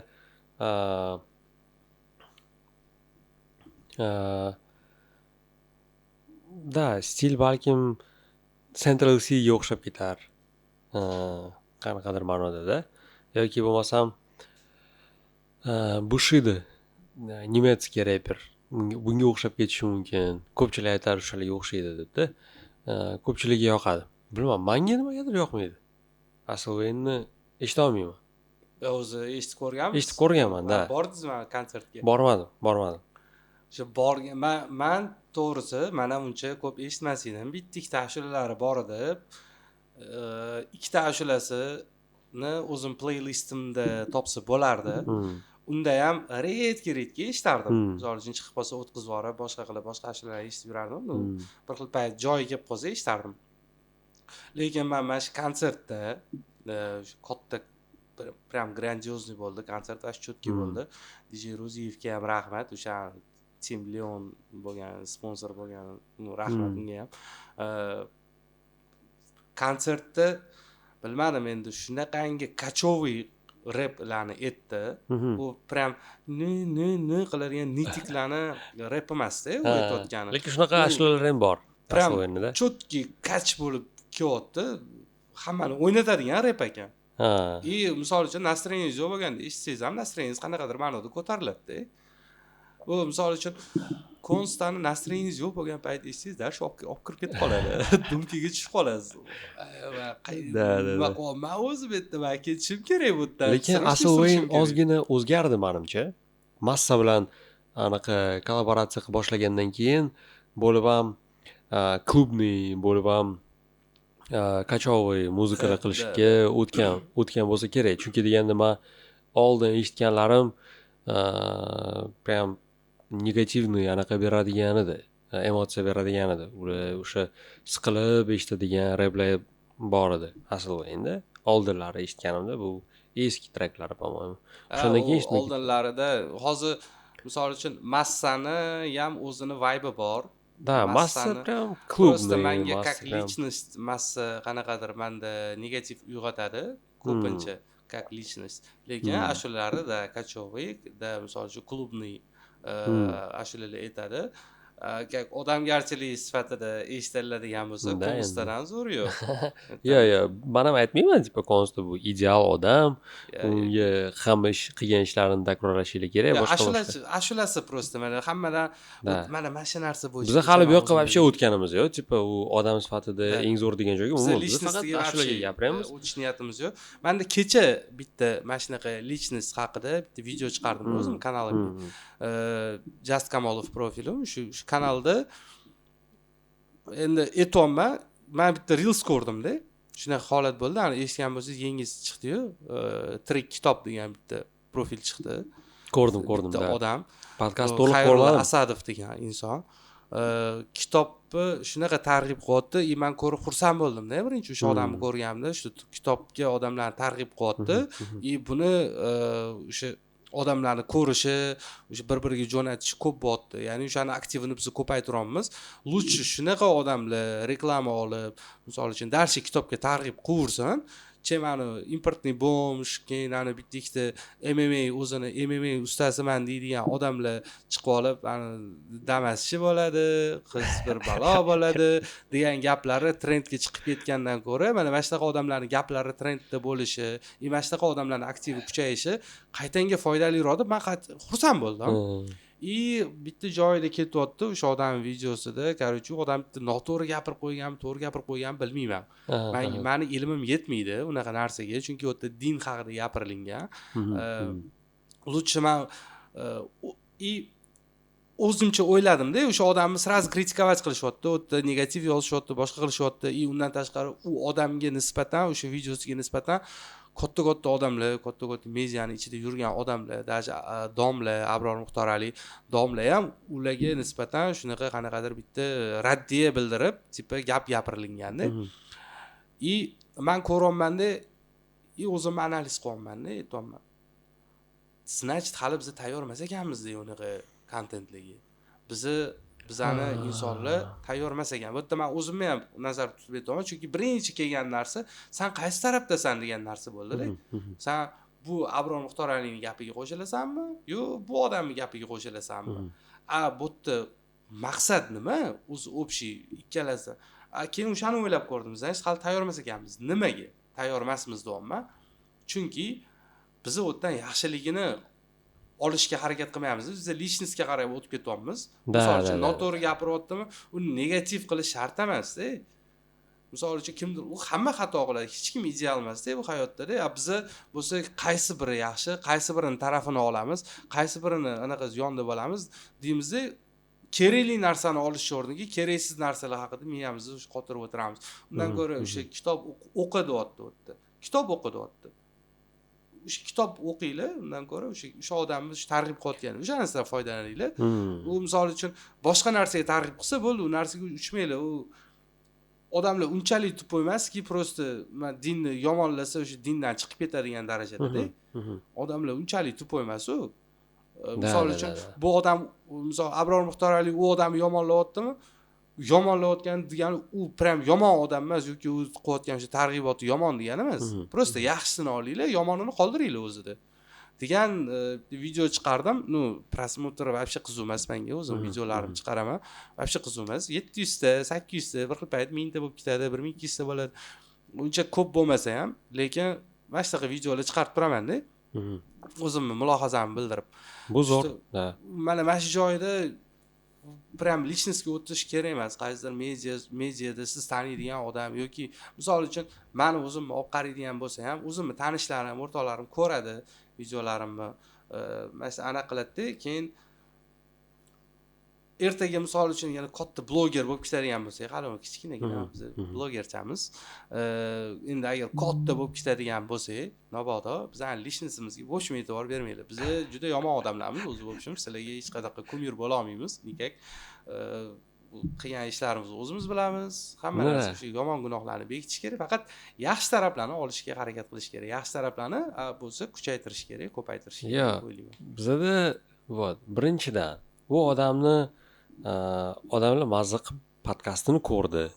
Demak, agar odamlar o'sha odam podkast bergan, Umid akaga podkast berganda mazza qilib ko'rgan bo'lsa, demak, undan nimadir oldi odamlar o'ziga nisbatan. Именно kitob o'qimayotganini, O'zbekistondagi kitoblarni, kutubxonalarni qadrsizlantirganini, ilmni qanchalik qadrsizlanganini u odam ko'rsatib bera oldi. Masalan aytaylik, haqiqatdan O'zbekistonda kitob o'qiydigan odamlarni biza ko'p deb ayta olmaymiz. Kitob o'qish bo'yicha biza eng zo'r millatmiz deya olmaymiz. Buni ko'rsatib berdi bizga haqiqatdan. Lekin kitob o'qimaslikni juda ham katta problema qilib ko'rsatish to'g'rimi o'zi degan savolga odamlar o'zidan kelib chiqib buni juda ham katta problema deb o'ylab yubordi-da masalan. Men aytmagan bo'lardim masalan kitob o'qimaslik именно qog'oz variantda kitobni o'qimaslik ochib bu juda ham katta bir anaqalarga yetadi deb o'ylamayman bizani-da, qanaqadir katastrofalarga yoki boshqaga. Maktabda o'qimaslikni aytmayapman, institutda o'qimaslikni aytmayapman. Masalan, maktabda o'qiydigan bola обязательно bazaviy bilimlarni olish kerak. Maktabdagi darslikdagi hamma bilimlarni o'rganish kerak. Men o'zim ham maktabda o'qiganman, o'rganganman. Adabiyotdagi hamma narsalarni, lekin maktab paytimda men hech qanaqa badiiy kitob o'qimaganman qo'shimchasiga. Lekin she'rlar yodlaganman. Qanaqadir badiiy Da. She'rlar yodlaganman masalan aytaylik. Qo'shimcha Erkin Vohidovning she'riyatiga, Abdulla Oripovning she'riyatiga qiziqqanman. Ularning she'rlarini yodlaganman 2-3 tada. Bunda qiziqishim bo'lgan meni.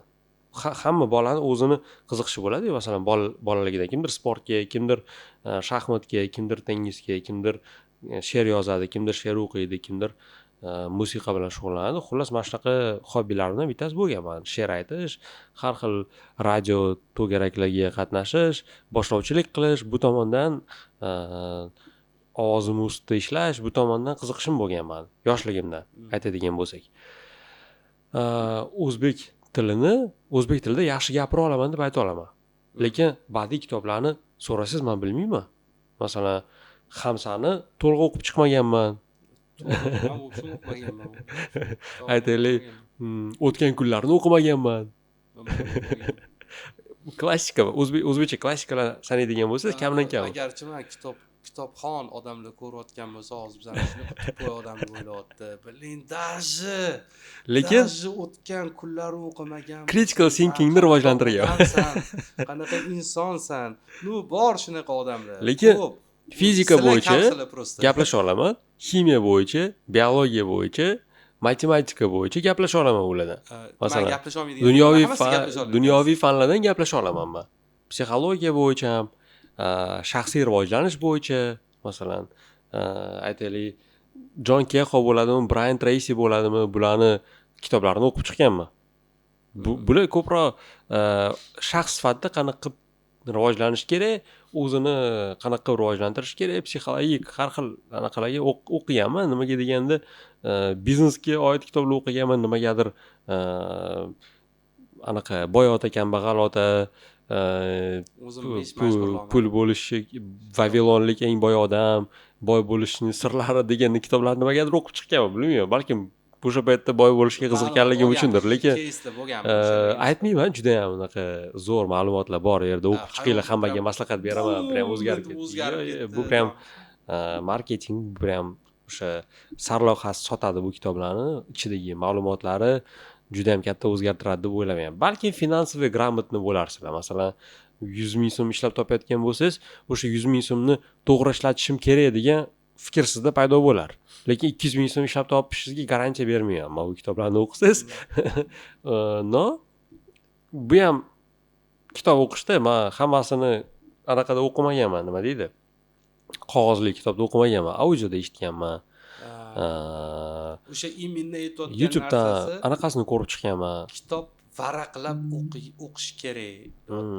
Men aytmayman, majbursizlar kitob varaqlab o'qinglar, boshqa emas. Maktabdagi fanlaringizni o'qinglar, institutga kirsanglar o'zingizlarning yo'nalishingizni o'qinglar, qiziqgan ishlaringizni qilinglar, nimadirga savollaringiz bo'lsa, nimadir o'rganmoqchi bo'lsanglar, YouTube'ga kiringlarda how to do nimadir yozinglar.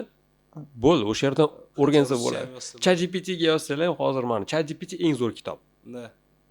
Вот, любой kitobingizni ma'lumotini ChatGPT sizga olib beradi. U yerda milliardlab kitoblarning informatsiyasi turibdi. open source o'sha ma'lumotlardan kitoblar hammasi по-моему open source ma'lumotlar hisoblanadi. Bular qaysidir kutubxonalarda, qaysidir anaqalarda turgan kitobni siz borib olib o'qishingizga katta energiyangiz ketar, lekin ChatGPT ga mana bu kitobni summary qilib ber deb yozsangiz, masalan, qisqa variantini mana bu kitobni menga tushuntirib ber, asosiy informatsiyalarini siz, u sizga tap ketma-ketligini beradi. Mana bu. Badiiy kitoblarni o'rnini bosa olmasligi mumkin, chunki badiiy kitoblarda emotsiya bor. Badiiy kitoblarda qanaqadir dardlar bo'lishi mumkin. U narsani полностью o'qib chiqqaningizdan keyin tushunib yetasiz. Misol uchun, ChatGPT dan oldin ham badiiy kitoblarni qisqartma variantlari bizda bo'lgan. Nima bilasizmi? Nima? Kino, seriallar, qanaqadir bitta katta anaqalarni va misol uchun o'tgan kunlar nima bo'lishini bilamiz. O'shaning uchun kitobni o'qimaganmiz. Даже o'tgan kunlarning kinosini ham ko'rmaganman. Odam, kinosini ko'rmaganmiz. Endi men gapiraman. Kino temasida. Men o'tgan kunlar haqida YouTube, Instagramda reels qilganman. То есть O'zbekistondagi eng mashhur kinolardagi kadrlar degan reels olganman. O'shanda o'tgan kunlardan bitta anaqa chiqqan, sahna chiqqan. O'sha sahnani YouTubedan topib ko'rganman. Kinosini to'liq ko'rib chiqmaganman. Kino ham unaqa shedevr deya olmaymiz. Da, oq-qorada olingan, по-моему. O'sha kitob o'zi shedevr bo'lgan. Da, u yerda misol uchun qanaqadir ma'noda men endi analiz qilishim bo'yicha o'sha kitobda bitta narsa buyuklikka olib keladi-da. Menda mana shu kitob yoki kino sohasida ko'rayotgan zritel yoki o'qiyotgan inson o'sha narsani o'zi o'ylab ko'rish kerak. Kim antagonist, kim to'g'ri ish qilyapti, kim noto'g'ri ish qilyapti. Именно qaysi joyda xato bor, qaysi joyda xato ketdi. Ana o'sha narsani o'ylab ko'rgan narsa o'sha chiqarilgan asarni buyukligiga olib keladi. O'tgan kunlarda ham xuddi shunaqa. Antagonist o'tda kimdir aytishi mumkin Zaynab deb. Lekin Zaynab ham unchalik darajada antagonist bo'lmaydi-da. U o'zi xohlamaydi o'sha zahar berishni, boshqa qilishni o'zi xohlamaydi. Lekin psixika shunga olib keladi. Endi o'qigan odamlar o'zi biladi. Esladim. Ikkinchi adashmasam rafiqasi bo'ladimi? U birinchi anaqasiga, yaxshi ko'rgan rafiqasiga zahar beradi-da. Da, shunaqa qilib kumush o'lib qoladi. Anaqa Zaynab bergan zahar orqasidan. Ko'rmagan, bilmagan odamlar. Otabek va kumush.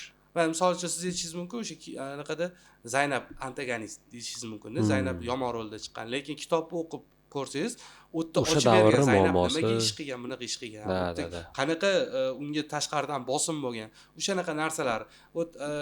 Anime haqida gaplashadigan bo'lsak keling, mana shu narsani men ozgina ochib beray. O'sha animeda ham imенно mana shu narsa buyuklik asarlarni cho'tkiligiga ko'p olib keladi-da. Именно mana animeda hamma biladigan o'sha Naruto animesi ham именно antagonisti yo'q-da u yerda. Birorta siz o'ylaysiz boshida ko'rganingizda qaysidir bitta personaj u yerda antagonist deb o'ylaysiz. Itachi antagonist. Har bitta personajni полностью ochib bergan. Hammasini ko'rsatib bergan. Bu nimaga bunaqa ish qilyapti o'zi? Nima turtki berdi bu yerga mana shunaqa ish qilishiga? Nima olib keldi? Misol mayli anime temasini unchalik ko'p aniqmaymiz. Oddiy misol Игра престолов, Taxtlar o'yini degan serial. Uni ko'rmaganman lekin. Ko'rmagansiz? Siz unchalik kinoman emas ekansiz. Yo'q, kinoman. Men masalan Forrest Gump. Aytaylik. Endi o'tda Forrest Gumpni aniq kim nima u bitta odam hayoti aytdi, kimdir misol uchun qanaqadir yomon rolda Amerika tarixini tushuntirib berganda ular. Da, o'tda просто tipa biografiyaga o'xshagan narsa. Jangoni ozod qilish. Jango освобожденныйda u ham zo'r kino. Mana aytmoqchi bo'lganim, именно men bu Игра престоловda ham bilmaysiz qaysi personaj yomonligini, qaysi personaj yaxshi. Hammani o'ziga yarasha anaqasi bor. Haqiqati bor. Hayotda ham xuddi shunaqa-da. O'sha narsa buyukligiga olib keladi, menimcha, asarlarni. Chunki hayotda ham xuddi shunaqa. O'sha kinolarda ham полностью qaysi именно personaj yomon rolda o'ynayotganini bilmaysiz. O'shani hisobiga hayotda ham xuddi shunaqaligini shunda sezsangiz bo'ladi-da. Hammani o'ziga yarasha haqiqati bor. Ya'ni o'sha o'g'ri qanaqadir o'g'irlik qilgan odamni tegini surishtirib chiqsa, u ham bekorga qilmagan bo'lish. Kerak, nujdadan qilgan bo'ladi-da. Hammani o'ziga yarasha haqiqati bor. Da. Hech kim просто так zlo xohlab qilmaydi-da. Bu ani kinolarda faqat bo'lishi mumkin. Ha, men zloman deb Gargamel bir balolar qilib yuradi. Unaqa emas-da, o'zi hayotda. Hayotda hammaning o'ziga yarasha haqiqati bor. Kimdirga yomonlik qildimi? Yomonlik qilgani to'g'ri. Misol uchun u odamga nisbatan yomonlik qildi, lekin buni eshitib ko'rsanglar, tanganing ikkinchi tarafini ko'rsanglar, u odam o'zi uchun to'g'ri ish qilgan bo'ladi-da. O'zi uchun. Prosta qanaqadir xatolar orasida qilgan bo'lishi mumkin. Dostoyevskiyni yaxshi ko'rib o'qiydiganlar bor-da. Jinoyat va Dostoyevskiy shunaqa doskонально yozadigan anaqada, yozuvchida. Bu ham hamma personajni aytganingizdek tushuntirib beradi. Masalan, bizda adashmasam Shaytanatda yozgan yozuvchimiz bor edi-yu. Tohir Malik shunaqa yozadi. То есть hamma personajni doskонально ochib berib, ularni o'zini bibliyasi bo'ladi-da personajlarni. Masalan, personaj mana shu yoshli, shunaqa xarakterga ega, mana bu situatsiyada bunaqa qilish mumkin, bu situatsiyada bunaqa qilish mumkin. Siz o'qib chiqqaningizdan keyin asarini tushunasiz o'sha personajlarni. Har bittasi ochib berilgan. Tohir Malikdan so'rashgan ekan, siz zo'r yozasiz, personajlarni вообще zo'r o'ylab topasiz-da. Masalan, shuncha personajni bitta romanda o'ylab topib, anaqa qilish qiyin emasmi desa, u aytgan ekan, eng zo'r yozuvchi bu Alloh, u 7 milliard personajni o'ylab topib, ularni xarakterigacha har xil qilib yozib berib qo'ygan. O'sha hayotdan olinishi ham, badiiy asarlarning hayotdan olinishi ham sababi o'zi shu. Qanaqadir fantasy bo'lishi mumkin, misol uchun qanaqadir fantastika bo'lishi mumkin janrlar, lekin hammasi o'sha personaj, o'sha qilinayotgan insoniylikdan olinadi. Insoniylik bilan o'lchanadi hamma qilinayotgan ishlari. O'sha aytganimizdek, hech qaysi va oddiy yana bitta hamma ko'rgan Marvel kinolarida, misol uchun qaysidir prosta takka qilmaydi hech qaysi anaqa yovuz o'sha personaj o'zidan o'zi qilmaydi. Даже Thanos'ni ham o'ziga yarasha haqiqati bor. Butun dunyoni o'sha ispipiliz qilib yuborishini ham sababi bor o'zi.